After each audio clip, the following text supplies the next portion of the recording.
He promised to marry the poor girl in kindergarten. 30 years later, the Mafia boss did. But when a poor waitress sees something she was never meant to see, the most feared man in the city doesn't silence her. He claims her as his long-lost bride. She thinks he's insane. She thinks she can escape. But the moment she runs, rival killers grab her, and the Mafia king tears through the city to get her back. And that's when she learns the truth. The boy she once saved grew into a monster. And she's the only person he'll ever protect or ever destroy. But his enemies want her gone. His own men don't trust her. And someone inside his empire is trying to kill her before their wedding even happens. If she's the only thing human left in his world, then what happens when the monster has to choose between love and war? And when he finally marries her, will it save her life or end it? Drop a comment below and share which part of the world you're tuning in from today. If you enjoy stories like this, don't forget to subscribe for more. The late-night fluorescent lights of Joe's Diner flickered as Allison Moretti wiped down the last table, her movements sluggish from exhaustion.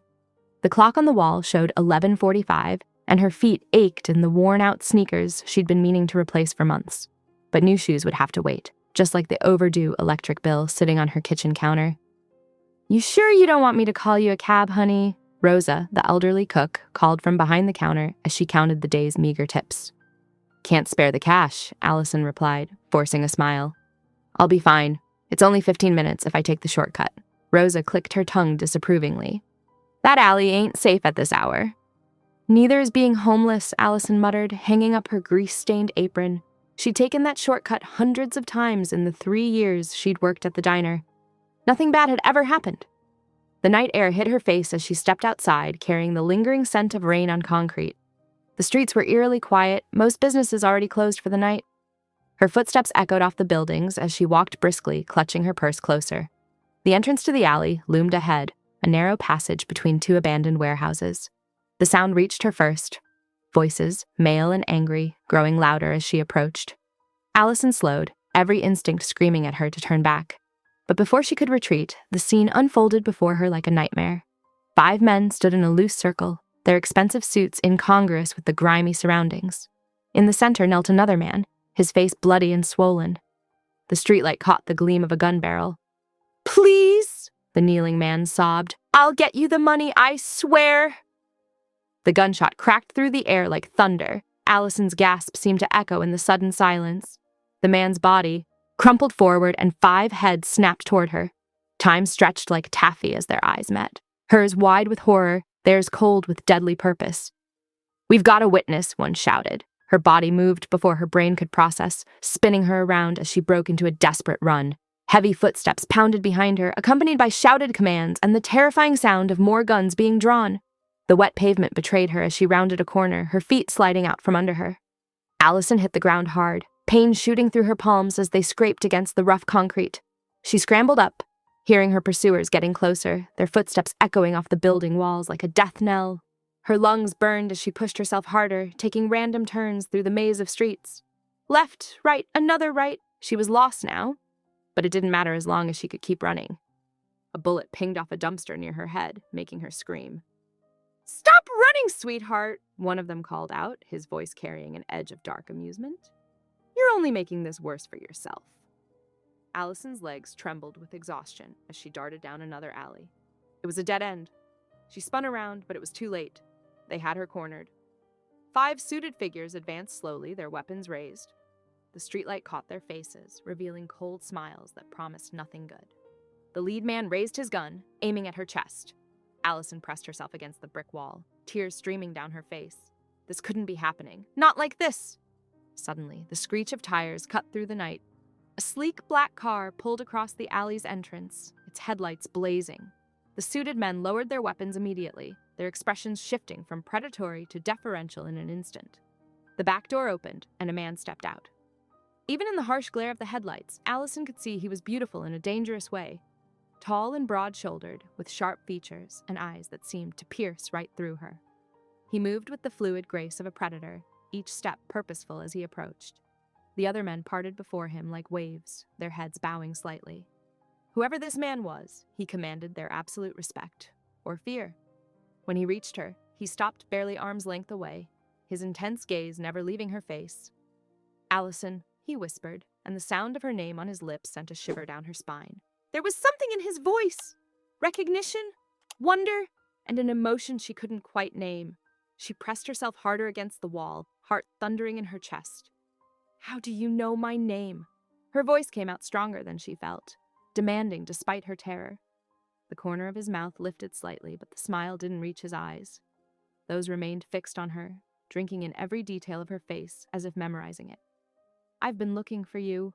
For 30 years? Allison's mind reeled. 30 years? She was only 28. It made no sense. Before she could voice this, he turned to his men, his voice taking on a tone of command that brooked no argument. Bring her to the car. Two of the suited men moved forward, but Allison barely registered them. She couldn't look away from the mysterious man's face, searching for something familiar in his features.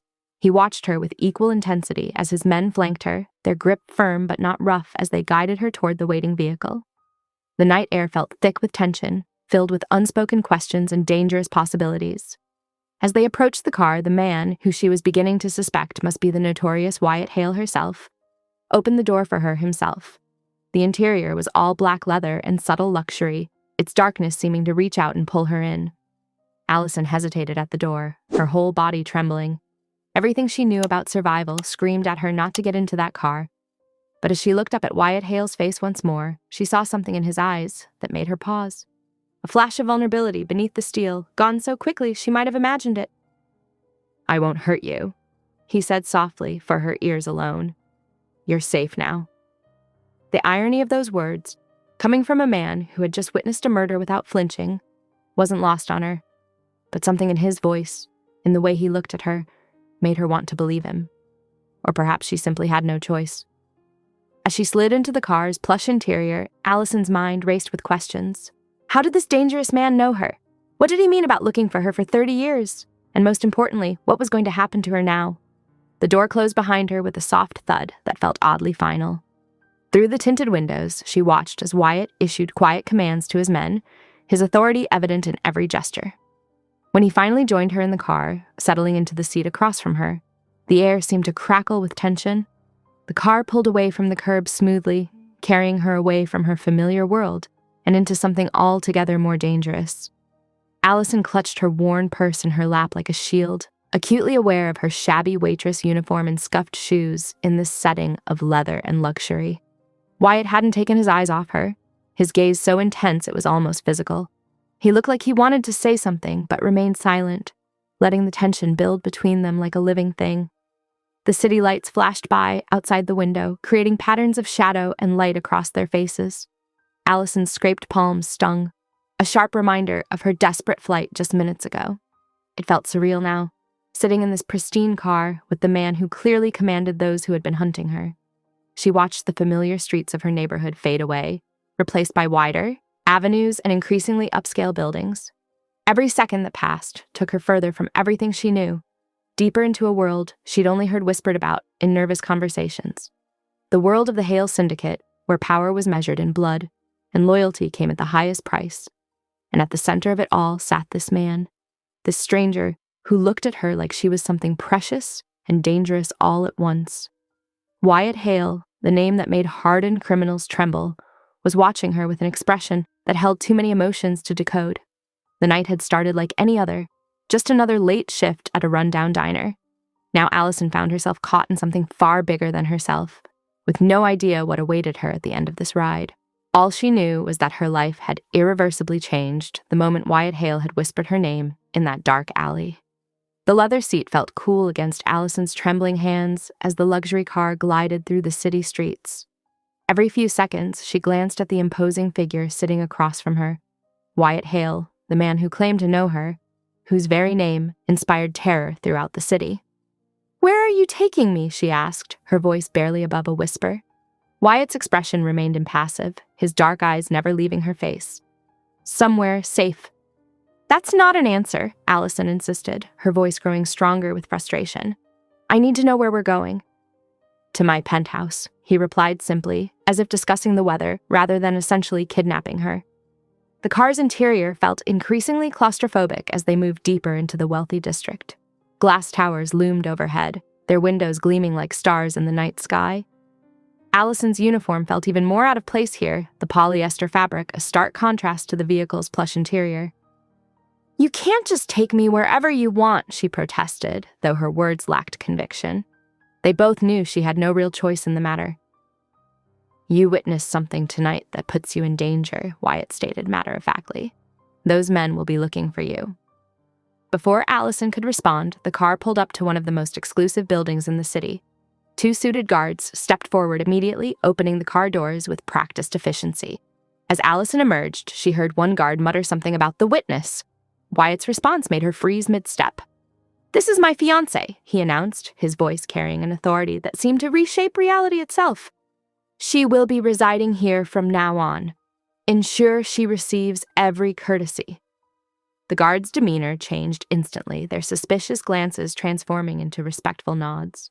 Allison stood frozen, her mouth open in shock, but Wyatt's hand on her lower back guided her forward before she could protest. The lobby was all marble and gold, staffed by more security personnel, who nodded deferentially as they passed. A private elevator whisked them to the top floor, the silence between them growing heavier with each passing second. When the doors opened directly into the penthouse, Allison gasped, despite herself.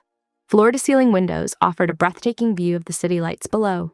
The space was immaculately decorated in shades of black, white, and gold, beautiful but somehow cold like its owner. "You're insane," she finally managed, turning to face him. "Fiancé? I don't even know you." "But you did," Wyatt replied softly, his expression changing for the first time. Something vulnerable flickered across his features as he stepped closer. 30 years ago, in an alley much like the one you were in tonight." Allison shook her head, confused. "What are you talking about?" "I was 8 years old," he continued, his voice taking on a distant quality. "There had been a gang raid. Fire everywhere. I was hurt, crying, trying to hide." He paused, his eyes searching her face. "And then there was you." A fragment of memory stirred in Allison's mind. Smoke, the sound of crying, a small boy with terrified eyes. "You dragged me out of that alley," Wyatt said. "You were so tiny, but so brave. You told me everything would be okay, that the bad men wouldn't find us." Allison's knees felt weak as more pieces of the memory surfaced. She remembered now. The boy had been clutching his arm, blood seeping between his fingers. "That was you?" she whispered. Wyatt nodded, taking another step closer. "Before you left me with the paramedics, I made you a promise. Do you remember what it was?" Allison shook her head, but something about his intense gaze made her heart race. "I said I would marry you someday," he continued, his voice dropping lower. "That I would grow strong enough to protect you forever." The weight of his words hung in the air between them. Allison's mind spun with the implications, with the reality of who and what he had become in those 30 years. "That was a child's promise," she said finally, backing away. "It doesn't mean anything now. I need to go home." Wyatt's expression hardened slightly. "The men who saw you tonight work for my enemies. They will be hunting for you, waiting to use you against me. The only way to keep you safe is to keep you here, under my protection." "You can't just decide that for me," Allison protested, but the look in his eyes told her the decision had already been made. A woman in a neat uniform appeared silently at Wyatt's gesture. "Show Ms. Moretti to the guest suite," he instructed, then turned back to Allison. "Get some rest. We'll discuss the details tomorrow." The suite was larger than Allison's entire apartment, decorated in soft creams and blues that should have been soothing. Instead, she felt like a bird in a gilded cage, no matter how beautiful the prison. Hours later, she lay in the massive bed, listening to the occasional footsteps in the hallway. Guards, she assumed, positioned to keep her in as much as to keep others out. The silk sheets felt foreign against her skin, the luxury of the room a stark reminder of how far she was from her normal life. She was trapped here, in the home of a man who had built his empire on violence and fear, a man who looked at her with dangerous tenderness, who claimed their lives were bound by a childhood promise she barely remembered, a man who could order deaths with a gesture but spoke to her with gentle words. Allison stared at the ceiling, her mind racing with questions she couldn't answer. How had that crying, injured boy become this dangerous man? How much of his claim to protect her was truth and how much was possession? And most troubling of all, why did part of her feel drawn to the intensity in his eyes when he looked at her, even as another part warned her to run as far as she could? The soft sound of footsteps passed her door again, and Allison pulled the luxurious duvet closer around herself. She was lying in the lair of a Mafia king, a man who had apparently spent 30 years looking for her, a man whose very name made hardened criminals tremble. The city lights twinkled beyond the windows, beautiful and distant. Somewhere out there was her tiny apartment, her simple life, her independence. But now she was here, caught in a web of old promises and new dangers, with no clear path to escape. The night stretched endlessly before her, filled with the weight of too many questions and the unsettling knowledge that her life had changed irrevocably. Whatever happened next, she knew with certainty that she would never see her world the same way again. Sunlight streamed through floor-to-ceiling windows, pulling Allison from a restless sleep. For a moment, she forgot where she was. The silk sheets and plush mattress felt foreign compared to her worn cotton bedding at home. Then reality crashed back, and her heart sank as she remembered. She was in Wyatt Hale's penthouse. A rich aroma of coffee and bacon drifted through the air, making her stomach growl despite her anxiety. She hadn't eaten since her shift at the diner yesterday. Pulling on the same clothes from the night before, Allison cautiously opened her door. Two suited men stood in the hallway, their expressions neutral but alert. They nodded as she emerged, one gesturing toward the dining room. The message was clear. She was being watched. The penthouse was even more impressive in daylight. Sleek, modern furniture and abstract art filled the space, everything speaking of wealth and power. Wyatt sat at a massive dining table, his attention fixed on reports spread before him. He wore a crisp black suit that emphasized his broad shoulders, looking every inch the dangerous man he was. 3 more guards stood at strategic points around the room, their presence a constant reminder of her gilded prison. Wyatt looked up as she approached, his cold expression softening slightly. "Good morning," he said, setting aside his papers. "I hope you slept well." "As well as anyone can sleep while being held captive," Allison replied sharply. A muscle ticked in Wyatt's jaw, but his voice remained gentle. "You're not a captive, Allison. You're under protection." "Protection I didn't ask for and don't want."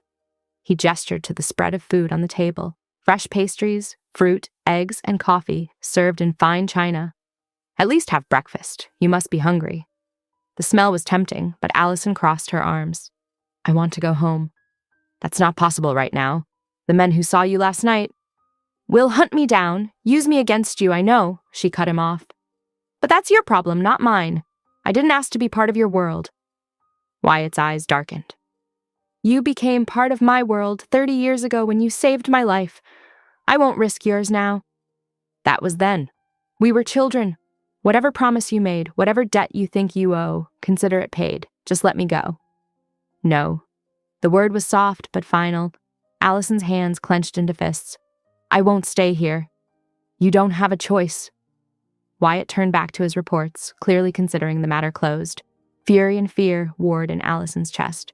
She glanced around the room, noting the positions of the guards. The main elevator would be impossible, but she had spotted a service elevator last night. If she could just reach it. "Fine," she said, forcing her voice to sound defeated. "Can I at least have coffee?" Wyatt's expression softened again as he nodded. She walked to the kitchen, purposefully slow and calm. The guard by the kitchen door watched but didn't follow as she poured coffee into a mug. Waiting until Wyatt was absorbed in his papers again, Allison set down the mug and bolted. She sprinted down the service hallway, hearing shouts of alarm behind her. The elevator doors stood open. Maintenance staff must have just used it. She slammed the lobby button repeatedly, heart pounding as footsteps thundered toward her. The doors slid shut just as the first guard reached them. Allison sagged against the wall, trembling with adrenaline as the elevator descended. The lobby was quiet when she emerged, early morning sun streaming through glass doors. She ran outside, not daring to look back. Her apartment was too obvious a destination. She needed to disappear, to think. Block after block passed as she ran, lungs burning. Finally slowing to catch her breath, Allison realized she'd made it several blocks away. Maybe she had actually escaped. The screech of tires shattered that hope. A black SUV cut across her path, doors flying open. Before she could scream, masked men grabbed her, roughly dragging her inside. A hood was forced over her head as the vehicle peeled away. "Boss will be happy about this catch," one man laughed. "Hale's new woman, falling right into our laps." Terror froze Allison's blood. These weren't Wyatt's men. They were rivals who had seen her last night. The very danger he had warned her about. Back in the penthouse, Wyatt's phone rang. His expression remained eerily calm as he listened to the guard's frantic explanation of Allison's escape. but the temperature in the room seemed to drop. "Find the security footage! Now!" His voice was arctic cold. Minutes ticked by as his tech team tracked the SUV through traffic cameras. Wyatt stood absolutely still, radiating lethal fury, until an address appeared on his tablet. "An abandoned warehouse," his security chief reported. "Belongs to the Costello family." "Get my car." Wyatt checked his gun with practiced efficiency. "And call our cleanup crew. They'll be needed." The warehouse was dark and musty. Allison sat tied to a chair, hood removed but wrists bound painfully tight. 5 men lounged nearby, masks now gone, discussing ransom demands. "Hale will pay big for this one," the leader grinned. "Maybe we'll send her back in pieces just to make a point." A crash from outside made them all jump. Gunfire erupted, getting closer. The men raised their weapons, spreading out defensively. The door exploded inward. Wyatt moved like a force of nature, each shot precise and lethal. Within seconds, 3 men lay dead. The 4th managed to fire, bullet grazing Wyatt's shoulder before a shot between the eyes dropped him. The leader grabbed Allison, pressing a gun to her head. "One more step and she dies!" Wyatt's eyes were chips of ice. "You're already dead. The only choice is how painful it will be." He moved faster than Allison could track. The leader's gun clattered away as Wyatt's hands snapped his neck with brutal efficiency. Then Wyatt was before her, cutting her bonds with gentle hands that contrasted sharply with the violence they had just dealt. He pulled her trembling body against his chest, one hand cradling her head. "Never run from me again," he whispered fiercely. "I almost lost you once. Never again." Allison shook in his arms, the reality of her situation hitting hard. The men who had taken her were dead on the floor. Wyatt had killed them without hesitation, his cold efficiency terrifying.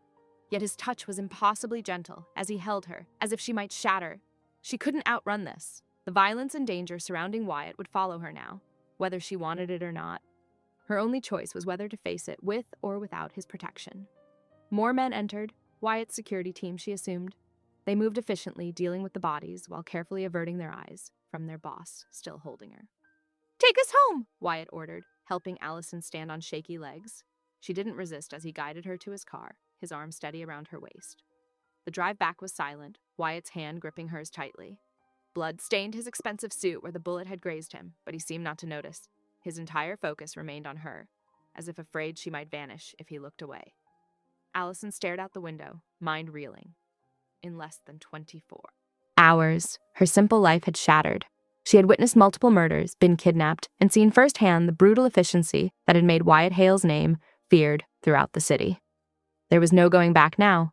Whatever path lay ahead, it was irrevocably entwined with the dangerous man beside her, a man who killed without mercy, but touched her like she was precious, who had spent 30 years searching for a little girl who once showed him kindness. The ride back to the penthouse passed in tense silence. When they reached the private garage, Wyatt didn't wait for his men to open the door. He scooped Allison into his arms, cradling her against his chest as if she weighed nothing. "I can walk," she protested weakly, but her body betrayed her, trembling against him. "You're in shock." His voice was quiet, but left no room for argument. The elevator ride was swift, his security team forming a protective circle around them. Inside the penthouse, Wyatt carried her straight to the massive bathroom, setting her gently on the marble counter. He moved with precise efficiency, gathering first aid supplies while never letting her completely out of his sight. "Your hands," he murmured, taking her scraped palms in his. The gentleness in his touch contrasted sharply with the tension radiating from his body. His jaw clenched as he cleaned the wounds, each brush of antiseptic careful and controlled. "Why?" Allison's voice cracked. "Why do you care so much? I'm nobody to you." Wyatt's hands stilled. When he looked up, something raw flickered in his eyes. "You were the only one who ever showed me kindness. The only one who saw me as more than just another street rat destined for violence." His fingers traced the bandage he'd just placed. "That day in the alley, I was 10 years old, bleeding out after watching my entire family get gunned down. Everyone else walked past. But you," his voice roughened, "you dragged me to safety, tore up your own shirt to stop the bleeding, stayed with me until I could walk." Allison's throat tightened as fragments of memory surfaced. A crying boy, blood on her hands, the acrid smell of gunpowder in the air. "I remember. You were so small. You saved my life." His thumb brushed her wrist, just above the bandage. "In more ways than one." The setting sun painted the bathroom in amber light, softening the harsh lines of Wyatt's face. For a moment, Allison could see past the dangerous man to the wounded boy beneath, exhausted, carrying the weight of his violent world, yet still capable of such careful tenderness. Her free hand lifted, almost of its own accord, toward his face. The gunshot shattered the moment like glass. Wyatt moved with inhuman speed, tackling her off the counter as another bullet whizzed past. They hit the floor hard, his body covering hers completely. 2 more shots rang out, followed by the sound of breaking glass. Then Wyatt's gun was in his hand, and he was rising slightly, keeping her. Shielded beneath him, a shadow moved in the doorway. Wyatt fired once, twice. The thud of a body hitting carpet echoed through the suite. Men burst in, Wyatt's security team sweeping every room with weapons drawn. Wyatt stayed crouched over Allison, gun still trained on the doorway, until his chief of security appeared. "Clear, boss. 1 shooter, dead." But the man's face was grim. He had help. Security codes, building layout, your exact location. Someone inside gave him everything he needed. The temperature seemed to drop as Wyatt's expression turned lethal. His free hand tightened protectively around Allison. "Find them. Now." "Already working on it. We're doubling security, changing all codes. No one gets in or out without direct confirmation from you." Wyatt nodded sharply, then turned his attention back to Allison. She was shaking harder now, adrenaline making her teeth chatter. His touch gentled instantly as he helped her sit up. "I will burn anyone who tries to take you from me," he whispered, voice fierce with promise. "Every single person who helped with this attack will die screaming." The casual way he spoke of torture should have terrified her. Instead, she found herself leaning into his warmth, seeking the safety his dangerous presence provided. His arms tightened around her in response. "The guest room isn't secure enough," he said after a moment. "You'll stay in the master's suite with me. No arguments." She was too exhausted to fight him on this. The events of the day, her attempted escape, the kidnapping, and now the assassination attempt, had drained her completely. When Wyatt lifted her again, she simply pressed her face into his neck, breathing in his expensive cologne mixed with gunpowder. The master's suite was a fortress of luxury, with bulletproof windows and multiple security measures. Wyatt's men swept it thoroughly before allowing them inside. He set her down only long enough to retrieve sleep clothes, silk pajamas that probably cost more than her monthly rent. "Bathroom's through there," he said softly. "Take as long as you need. I'll be right outside." The hot shower helped ease some of her physical tension, but her mind wouldn't stop racing. 2 attempts on her life in one day, a traitor in Wyatt's organization, the gentle way he touched her, versus the cold efficiency with which he killed. When she emerged, Wyatt had changed into black sleep pants, his muscled torso bare except for fresh bandages where the bullet had grazed him earlier. He was speaking quietly into a phone, but his eyes tracked her movement across the room. "Double the patrols," he ordered. "I want eyes on every entrance, every corridor. No one sleeps until we find who helped him in." He ended the call without waiting for a response. The bed was massive, could have easily fit 4 people. Allison slid under the covers on the far side, trying to process the surreal nature of her situation. 24 hours ago, she had been a normal waitress worried about making rent. Now she was sharing a bed with the city's most feared Mafia boss, who had killed at least 6 men to protect her today alone. Wyatt moved with careful deliberation as he joined her, keeping enough distance to not crowd her, but close enough to reach quickly if needed. The lights dimmed automatically, leaving them in comfortable darkness. "Sleep," he murmured.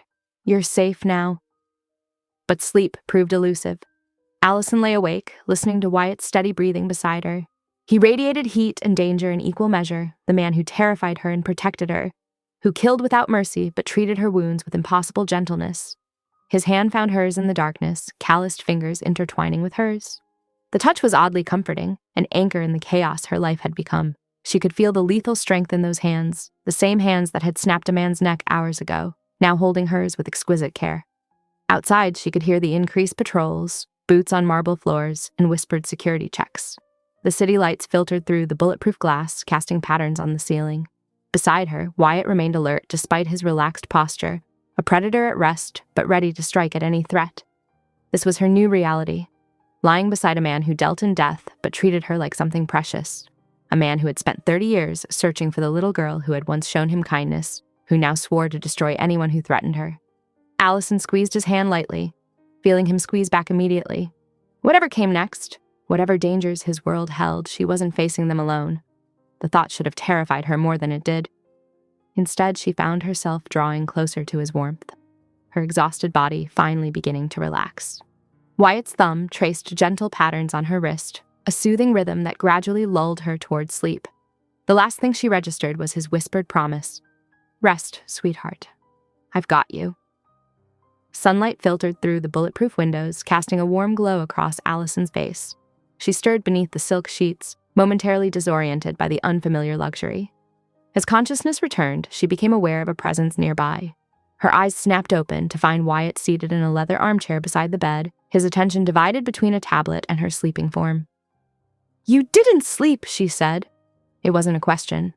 "Someone had to keep watch." His voice was rough from the long night, but his eyes remained sharp and alert. "How did you sleep?" "Better than I should have, considering everything." Allison sat up, running fingers through her tangled hair. "Did you find anything about the traitor?" Wyatt's jaw tightened. "Not yet, but we will." He stood, movements fluid despite his evident exhaustion. "Get dressed. There are clothes in the closet. You don't leave my sight today." The closet revealed an array of designer items in her size, evidence of Wyatt's thorough planning. Allison selected simple black pants and a cream sweater, trying not to think about how much they must have cost. When she emerged from the bathroom, 2 new guards had joined Wyatt. "Meet Marcus and David," Wyatt said, gesturing to the stern-faced men. "They answer only to me, and their sole purpose is keeping you safe. They go where you go." "I don't need babysitters," Allison protested. "This isn't negotiable." Wyatt's tone brooked no argument. 2 attempts on your life in 24 hours. Until I eliminate the threat, you get protection." They moved through the penthouse like a small procession, Wyatt leading, Allison following, the guards maintaining a respectful distance. As they passed the main conference room, voices drifted through the partially open door. "She's making him weak," a male voice hissed. "The boss never hesitated before. Now he's distracted, emotional." "Watch your tongue," another man warned. "If he hears you—" "Someone needs to say it. This woman shows up, and suddenly he's acting like a lovesick teenager. She'll get him killed, get us all killed." Allison felt her cheeks burn, but before she could step away, a third voice joined in. "Maybe we should handle the problem ourselves. Accidents happen." The door flew open. Wyatt's presence filled the doorway, radiating cold fury. The 3 men inside, high-ranking lieutenants based on their expensive suits, paled visibly. "Please," Wyatt's voice was deadly quiet. "Continue discussing how to arrange my fiancé's accident." "Boss, we didn't mean—" the first man stammered. "Actually," Allison interrupted, stepping around Wyatt, "I'd like to hear more about how I'm making him weak." The words tumbled out before she could stop them. Powered by frustration and fear and the need to prove herself, the room went absolutely still. Even Wyatt looked surprised. She faced the lieutenants directly. "Is it weak to protect what's yours? To inspire loyalty through more than fear? Maybe the real weakness is being so terrified of change that you plot against your own leader." The men stared at her, shock evident on their faces. One opened his mouth to respond, but Wyatt's sharp gesture silenced him. "Get out," he ordered. "All of you. We'll discuss your concerns later." The lieutenants fled, leaving Allison alone with Wyatt. Her heart hammered in her chest as the adrenaline faded. What had she been thinking? Challenging made men like that?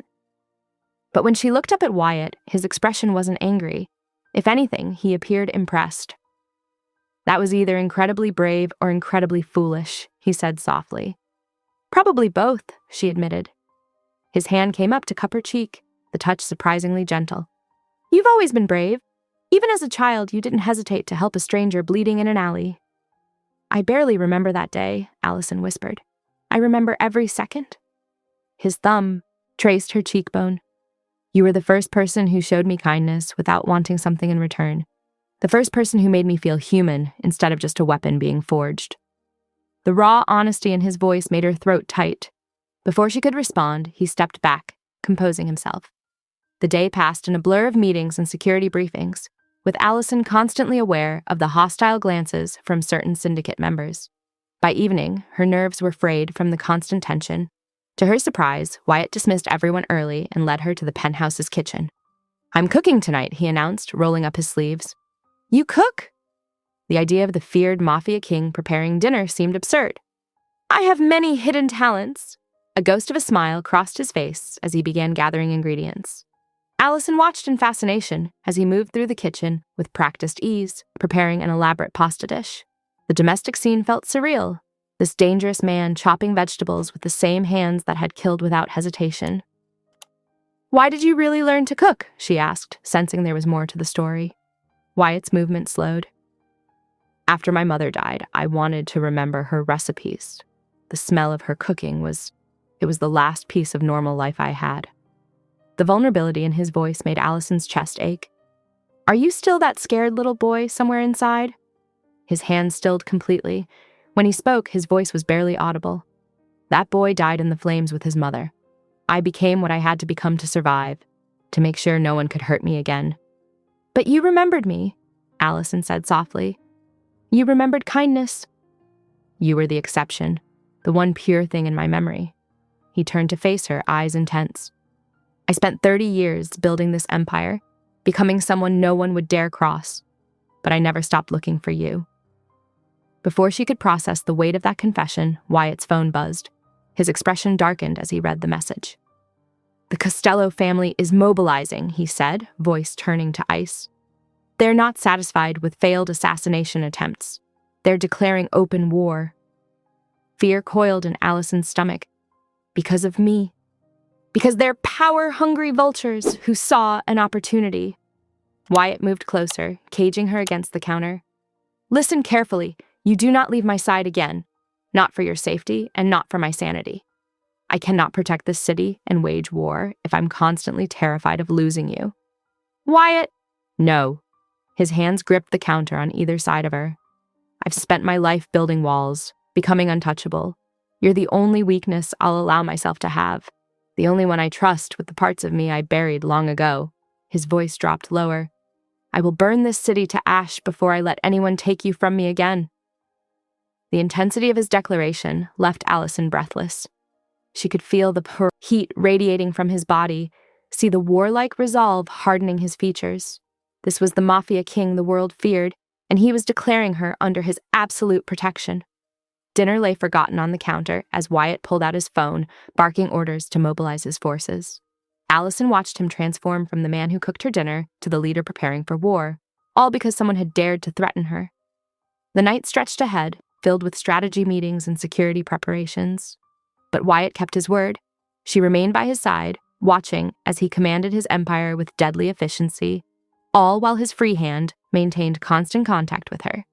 A reminder that she was both his weakness and his strength, the woman who had saved a broken boy and now stood beside the dangerous man he'd become. Sunrise painted golden streaks across the penthouse windows as Wyatt shook Allison awake. His expression was grim, jaw tight with tension. "We need to move, now." He was already gathering her few belongings into a bag. "The penthouse isn't secure anymore." Allison blinked sleep from her eyes, fear instantly sharpening her senses. "What happened?" "Internal breach." His voice was clipped as he guided her toward the private elevator. "Someone inside my organization helped that assassin get past our defenses." 2 heavily armed guards flanked them as they descended through the building. Instead of going to the garage, they stopped 15 floors below the penthouse. The doors opened to reveal a narrow hallway with only one door, a private safe house built into the heart of Wyatt's territory. The apartment was smaller than the penthouse, but still luxurious, with an open-concept living area, a fully equipped kitchen, and several doors leading to what appeared to be bedrooms and an office. The windows were bulletproof, offering a stunning view of the city below. "This is more secure," Wyatt explained, setting down her bag. "Only 5 people know about this location, and they're my most trusted lieutenants." Allison wrapped her arms around herself, taking in the intimate space. "How long will we stay here?" "Until I find the traitor." His phone buzzed, and he checked it with a frown. "I have meetings to conduct. The office is through there." He nodded toward one of the doors. "Stay in the main living area where the guards can see you." As Wyatt disappeared into the office, Allison explored her new cage.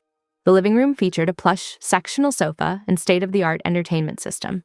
The kitchen gleamed with high-end appliances. Everything was pristine, barely used, a perfect safe room waiting for an emergency.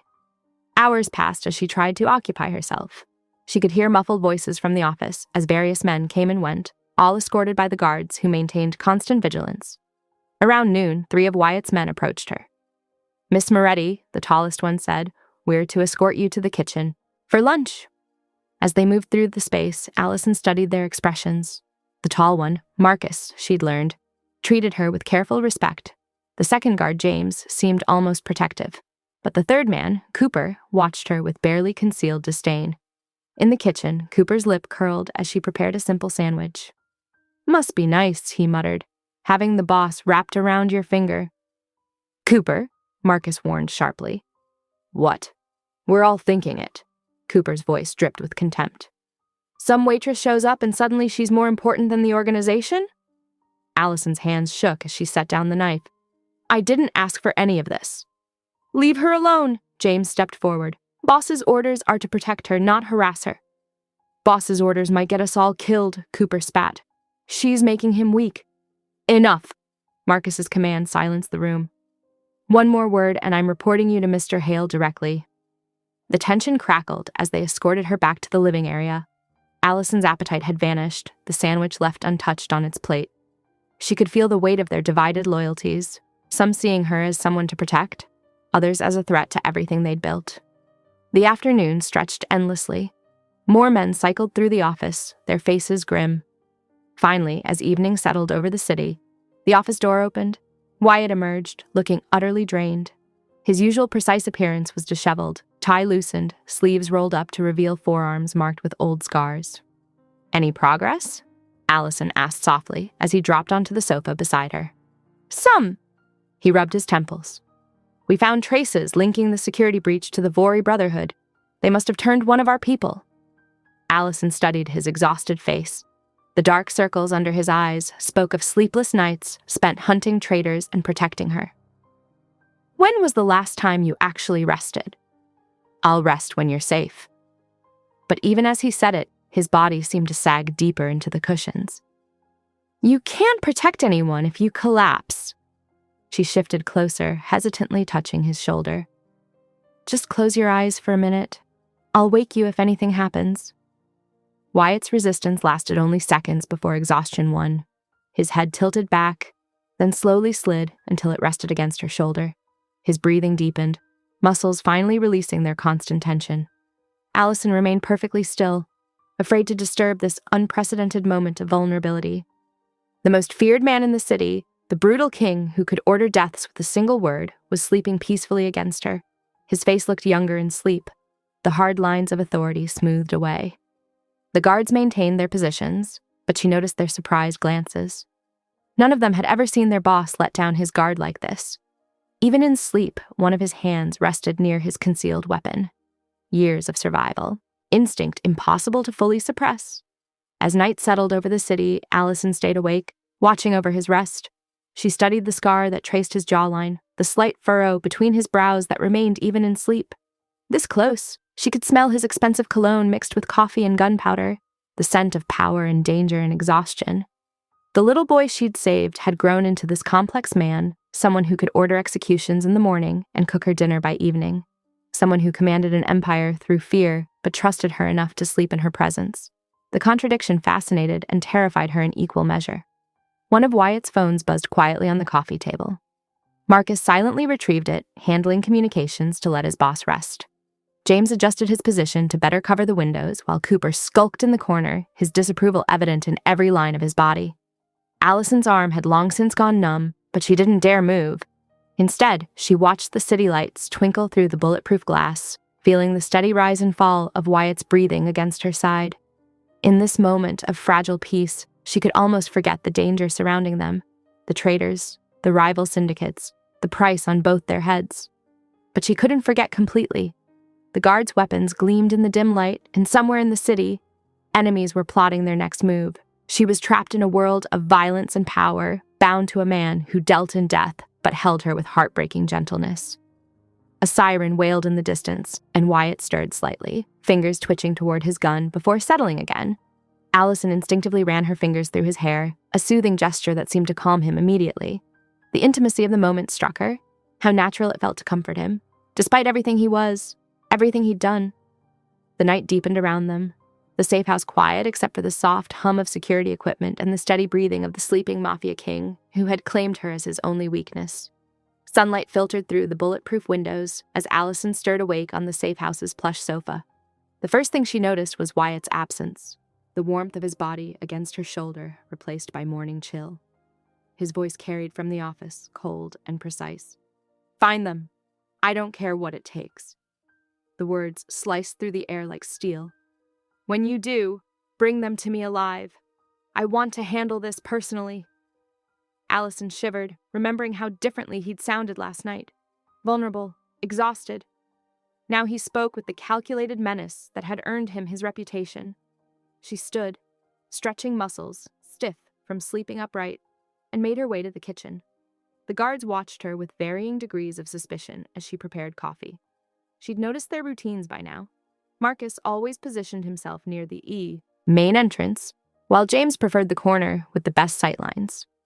Cooper lingered wherever he could glare at her most effectively. When she approached Wyatt's office, coffee in hand, she caught the tail end of another call. "Execution will be public. Let everyone see what happens to traitors." He ended the call, his expression granite hard until he noticed her. Something in his eyes softened infinitesimally. "You should have woken me last night," she said, setting the coffee on his desk. "You looked peaceful." He took a sip, watching her over the rim. "It's rare in this world." Allison settled into one of the leather chairs across from him. "You sounded different just now, on the phone." "That's who I am." His fingers tightened around the cup. "The man you saved doesn't exist anymore." "I think he does." She met his gaze steadily. "I saw him last night." Wyatt was silent for a long moment, staring out the window at the city sprawled below. "I remember everything about that night, you know. The smell of smoke, the blood on my clothes, the sirens in the distance." His voice dropped lower. "I was 10 years old, hiding behind a dumpster after watching my parents get gunned down in our kitchen." Allison's heart clenched. She remembered fragments, a skinny boy, crying, clutching his side where glass had cut him. "You found me there," he continued. "Didn't ask questions, just grabbed my hand and pulled me through the alleys until we reached that old church shelter." His jaw tightened. "It was the only kindness I'd known since my parents died. The only warmth in 15 years of violence and survival. What happened after that night?" "I ran. Foster homes, street gangs, whatever it took to stay alive. Built my empire from nothing. Became someone no one could hurt again." He met her eyes. "But I never forgot you. Spent years trying to find that little girl who showed mercy to a broken boy." Allison's chest ached with the weight of his confession. She reached across the desk, hesitating before touching his hand. His fingers interlaced with hers immediately, desperate yet gentle. The moment shattered as gunfire erupted outside the office. Wyatt moved with liquid speed, vaulting over the desk and tackling Allison to the floor as bullets punched through the windows. He covered her body with his own, one arm braced beside her head, the other drawing his weapon. "Status!" he barked into his comm piece. "2 hostiles neutralized in the stairwell," Marcus reported. "Sweeping for more." Allison's heart hammered against her ribs, every nerve alive with adrenaline and fear. Wyatt's body pressed against hers, solid and protective, his breath warm against her neck. She could feel the coiled tension in his muscles, ready to move at the slightest threat. Their eyes met in the chaos, his fierce and worried, hers wide with terror and something else. The air between them crackled with electricity, fear and desire tangling until she couldn't tell them apart.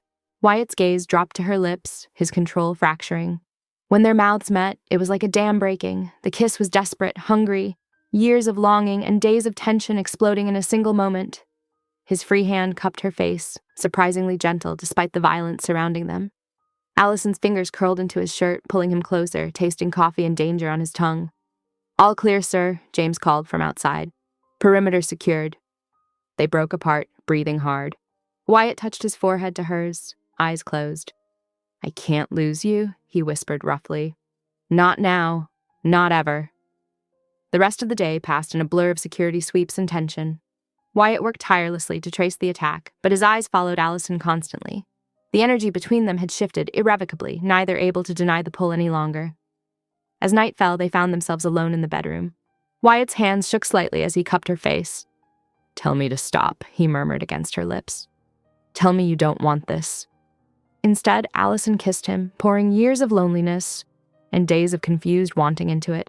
His response was immediate and overwhelming. They came together like a storm breaking, all desperate touches and whispered names.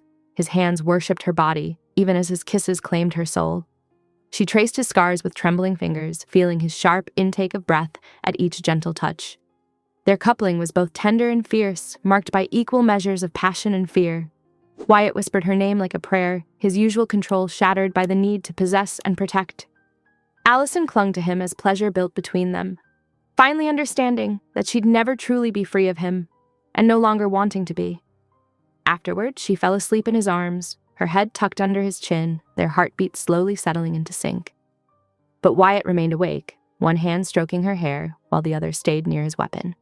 His eyes scanned the darkness beyond the windows, haunted by the knowledge that every enemy he'd made would now target her to destroy him. He'd spent his life building walls, becoming untouchable, ruling through fear and power.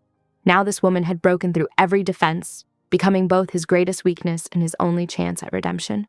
As he held her sleeping form, love and terror warred in his heart, knowing he would burn the world to keep her safe, and praying it would be enough. Outside, the city hummed with danger and possibility. Inside, in the quiet darkness of their sanctuary, Wyatt pressed a kiss to Allison's temple and prepared for another sleepless night of standing guard over the only thing that had ever truly mattered to him. Morning light crept through the safe house windows, painting golden stripes across the rumpled sheets. Allison stirred, her body aching sweetly from the night before. Beside her, Wyatt sat rigid against the headboard, already dressed in a crisp black suit, his expression distant as he stared at the wall. "Good morning," she whispered, reaching for his hand. He flinched almost imperceptibly, then caught himself. "Morning." His voice was carefully neutral, lacking the warmth from last night. A knock at the door made them both tense. Marcus, Wyatt's consigliere, entered with a thick folder. "Sir, urgent intel." Wyatt's jaw tightened as he read, his knuckles whitening around the paper's edges. Allison watched his face transform from controlled calm to barely contained fury. "Get out!" he ordered Marcus, his voice deadly quiet. When they were alone, Allison sat up, clutching the sheet to her chest. "What's wrong?" "Evidence." He spat the word like poison. "Surveillance photos, phone records, bank transfers, all linking you to the Vori Brotherhood." Her stomach dropped. "That's impossible." "Is it?" His eyes were cold now, winter replacing the warmth she'd known hours ago. "The timing is perfect, isn't it? You appear just when they start moving against me." "Wyatt, please." She reached for him, but he jerked away. "Don't." He stood, putting distance between them. "I should have known better. The scared waitress act, making me remember that night, playing on my weakness." Tears burned in Allison's eyes. "Is that what you think last night was? An act?" "What else should I think?" His voice cracked slightly. "Everyone betrays me eventually. Why should you be different?" "Because I love you, you idiot!" The words burst from her before she could stop them. Pain flashed across his face before the mask slammed back down. "Love is a weapon like any other. I won't be manipulated again." Her chest felt hollow. "Then I'll stay in another room, give you space to think clearly." He said nothing as she gathered her clothes and fled to the guest bedroom, tears already falling. The sound of something shattering against a wall followed her exit. Hours passed in a blur of grief. Allison huddled in the unfamiliar bed, replaying every moment, trying to understand how everything had shattered so quickly. Outside, she heard Wyatt's voice rising and falling as he interrogated his men, searching for the source of the fabricated evidence. "Who forged these documents?" His shout carried through the walls. "Someone here is lying to me!" But no answers came. As night fell, exhaustion finally pulled Allison into a fitful sleep, her pillow wet with tears. She woke sometime past midnight, instantly alert. Something felt wrong. The usual murmur of guards outside her door was missing. Complete silence filled the safe house. Then came the soft click of a lock being picked.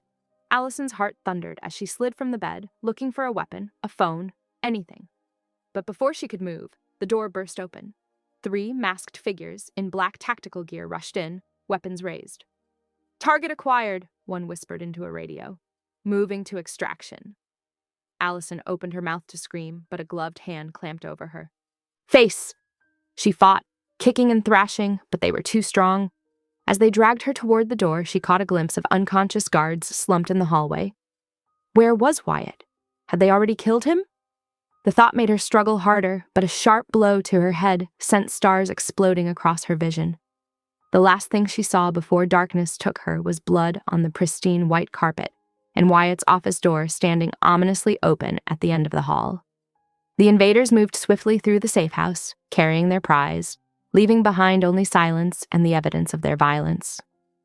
In the empty bedroom, the sheets still held the warmth of the woman who had dared to love a monster, now stolen away into the dangerous night. Outside, a black van waited, engine running. Inside, betrayal and truth waited to be unraveled. But for now, there was only the sound of footsteps fading away and the hollow echo of a door clicking shut. The masked men dragged Allison down the hallway, her struggles useless against their iron grip. They burst through the emergency exit and into the cold night air, where a black van waited with its engine running. Finally, the little mouse who captured our wolf's heart. The accent was thick, Russian. A tall figure emerged from the shadows. Ivan Malenkov. His scarred face twisted into a cruel smile. The men threw her roughly into the van. Ivan followed, settling across from her as they sped away. "You don't know me, Davichka, but I know all about you. The orphan waitress who saved little Wyatt Hale." Back at the safe house, Wyatt found the unconscious guards, their blood staining the carpet. His contained rage exploded. He grabbed his phone, barking orders that echoed through the building. "Lock down every street, every bridge. No one leaves this city." In the warehouse, they tied Allison to a metal chair. The rope bit into her wrists as Ivan circled her. "You think you know him? The monster I created?" "I know he's stronger than you think," Allison spat. "He's not that scared boy anymore." Ivan laughed, the sound echoing off concrete walls. "Oh, but he is, deep inside where it matters." He leaned close, his breath hot on her face. "When I kill you in front of him, that boy will break all over again." Headlights swept across the warehouse windows. Engines rumbled outside. Ivan smiled, checking his watch. "Right on time." Wyatt stepped out of his car, eyes dead with fury. He chambered a round in his pistol, the sound sharp in the night air. Behind him, dozens of black-clad figures moved into position, awaiting his command. He would paint this warehouse red to get her back. No mercy, no survivors, just vengeance and love, wrapped in bullets and blood. The warehouse erupted in chaos as Wyatt's men breached every entrance. Gunfire lit up the darkness like deadly fireworks.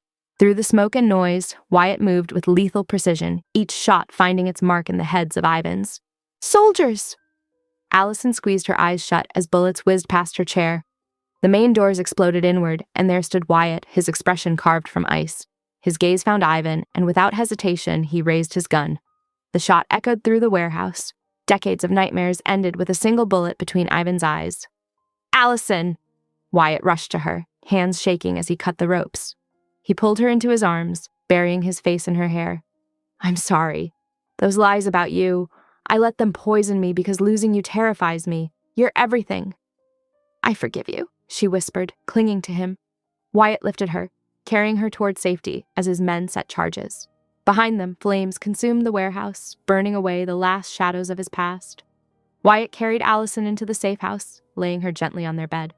His touch was feather-light as he cleaned the rope burns on her wrists, his jaw clenched with barely contained fury. No doctor, no guard. He wouldn't let anyone else near her tonight. They held each other until dawn, whispering confessions in the dark.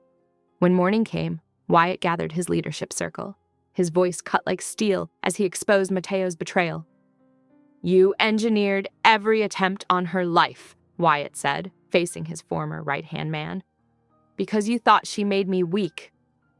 Mateo lifted his chin. "The syndicate needs strength, not love." The gunshot echoed through the room. As Mateo's body fell, Wyatt's message was clear. His queen came first. That night, wrapped in Wyatt's arms, Allison spoke her truth. "I love you, not from fear, but for who you are beneath it all." "When this settles," Wyatt promised, "I'll give you a life in the light, if you'll still have me." The sun painted orange streaks across the city skyline as Wyatt guided Allison down a familiar alley. His hand was warm against her lower back, steady and protective. The brick walls held 30 years of memories, echoing with the past. "This is where I found you," Allison whispered, touching the weathered wall. "The spot where a frightened boy once huddled among burning debris." Wyatt's eyes softened. "This is where you saved my life." He reached into his pocket, withdrawing something that caught the fading light. I've carried this promise since that day." Dropping to one knee, he held up a delicate ring. The diamond was set in his mother's pendant, transformed into a symbol of their future. 30 years ago, I swore I'd marry you, make you mine forever." Tears spilled down Allison's cheeks as she whispered, "Yes." 2 weeks later, they stood in Wyatt's private garden courtyard. White roses climbed the walls, while loyal guards kept watch from a respectful distance. Allison wore ivory lace, Wyatt in sharp black. Their intimate ceremony bound them together as the setting sun painted everything gold. When they kissed as husband and wife, Wyatt pulled her close. "You saved me then," he murmured against her lips. "You save me still, and now you're mine forever." Later that night, in their shared bedroom overlooking the glittering city, Allison curled into Wyatt's arms. The dangers that brought them together had faded, leaving only their love and the promise of tomorrow. Together they had built something stronger than fear, a future where light conquered shadows. Thank you for listening. Stories connect us in the most unexpected ways. If you felt that spark today, make sure you're subscribed. I share a new one daily, and the next might change your day.